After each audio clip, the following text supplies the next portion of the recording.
Sawa na kayo sa usual na buttered shrimp, try nyo to. Lagyan nyo ng lemon lime soda. Pero kung may budget or social kayo, pwedeng white wine, mas masarap. Spanish paprika, pepper.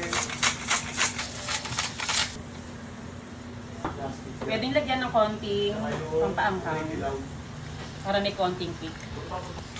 Pag medyo nag-evaporate na, lagyan nyo na yung all-purpose cream.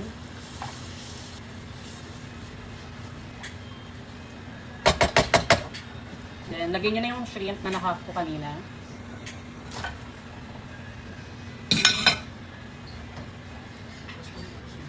Pwede kayo mag-add ng any kind of cheese. Ako lalagay pa parmesan cheese.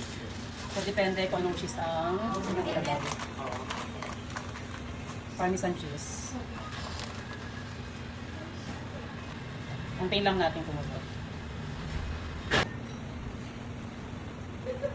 So, simmer nyo lang to hanggang sa tuluyan ng maluto yung shrimp. Kasi kanina, nung pinag-fry natin yung shrimp, half cook lang siya. So, dito magpo-continue ng luto yung shrimp. Okay, kapag ganitong luto yung shrimp, turn off the heat. Lagyan natin ng lemon squeeze. Ito yung babalansin ng lasa. Yan. Sarap. What's that?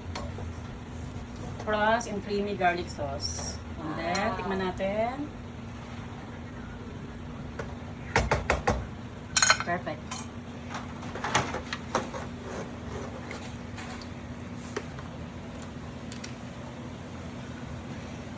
Then, ito na ating prawns and creamy garlic sauce.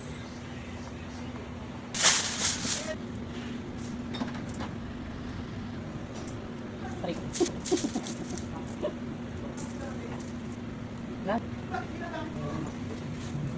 Uyad.